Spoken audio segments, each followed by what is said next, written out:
So let's speak to the US Congressman Adam Smith, who's a Democrat on the House Armed Services Committee. He joins us live from Seattle. Thank you for joining us on this BBC special. Do you agree with the Ukrainian Prime Minister Arseniy Yatsenyuk that Russia is a terrorist state? I wouldn't go that far. I think what's clear is Putin has expansionist desires. He wants to make Russia into a more powerful nation, and he sees the rivalry with the West as a zero-sum game. I think he's very wrong about that.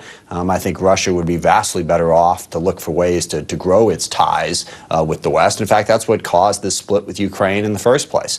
Ukraine understood that if it was to grow economically, and they have, no end of economic problems and corruption in the Ukraine, they needed greater ties to the West. And Putin saw it as a zero-sum game, so he stepped in to stop that. Now, the question is, how far will he go with that? And my argument is we have to make sure that every step he takes comes at a high cost so that he doesn't go any further. Well, the same question can be applied to you. Forgive me for interrupting, because, you know, you're advocating lethal as well as non-lethal aid to Ukraine. How far would you go?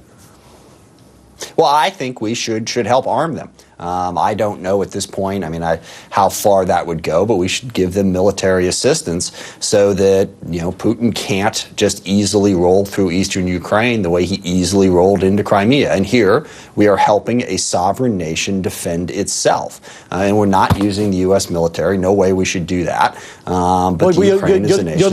As the president said, if I could just finish one quick second, as the president said, the basic notion that you shouldn't be able to redraw borders at the barrel of a gun, I think is an incredibly important one, and we have to make help get Ukraine into a position where they can stop that from happening in their country. Okay, well, can we just explore how far you would go? So fine, okay, you arm the Ukrainian army, okay, they, even with weaponry from the United States and elsewhere, would be no match for the Russian army. What happens when they start losing that war? But here's the thing, the Russian army is not rolling across the border in a full-scale invasion, and Putin doesn't want to do that. That's why the foreign minister, they've denied any presence there. They would love to be able to do this in a painless way where they can maintain the claim, deny that they're doing it.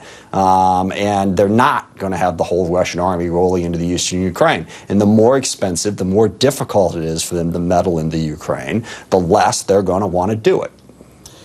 So you would be happy to arm Ukraine, which continues to shell civilian areas in rebel-held cities?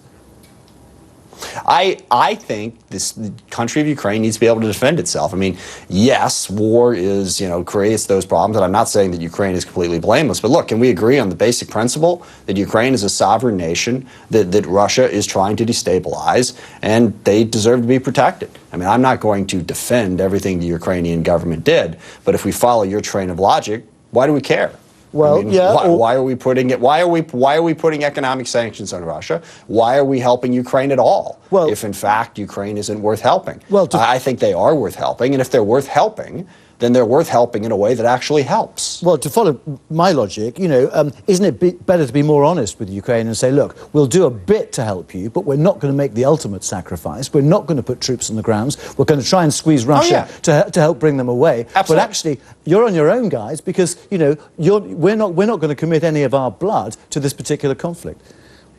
Yeah, well, I disagree with the notion that there's this sort of, again, zero-sum game where if we're not willing to put troops in there, then that shows that we're not willing to help them. I think you're just wrong about that. I think we have helped many countries throughout the world through, military assistance, through economic assistance, through a variety of different ways, way short of putting U.S. military forces into the country. I think we can clearly show that we stand with Ukraine. We stand with the basic principle of sovereignty by helping them economically, by placing sanctions on Russia, and yes, I think in some instances providing them with military aid. I totally disagree with the notion that somehow if we're not willing to put U.S. troops in there, then we don't care. Okay. I don't think that's a black and white line there. All right, one last question if I may, because we're running out of time. Do you think President Obama has been completely outmaneuvered, outplayed by President Putin on this one? And actually America has shown itself to be weak on the international stage, which is why Obama is talking tough now, because he can't afford other countries to see that. No, I don't think so at all. I think right now, Putin is not in a particularly strong position. I mean, while he's messing around in the Ukraine, the Russian economy continues to be in the toilet. The ruble is down, economic investment is down. I think it's the basic truth that Putin's game, his notion that somehow distance from the West is what's going to help his country, flies in the face of the global economy that we have right now. I think the sanctions are hurting Russia. I think whatever nationalism may be motivating Russian people to feel good about the Ukraine, pales in comparison to the sorry state of the Russian economy, which Putin is letting fall apart. Okay, Adam Smith, thank you very much indeed for joining us on the programme. Well, let's go to the Russian point of view now. Andrei Kelin is Russia's ambassador to the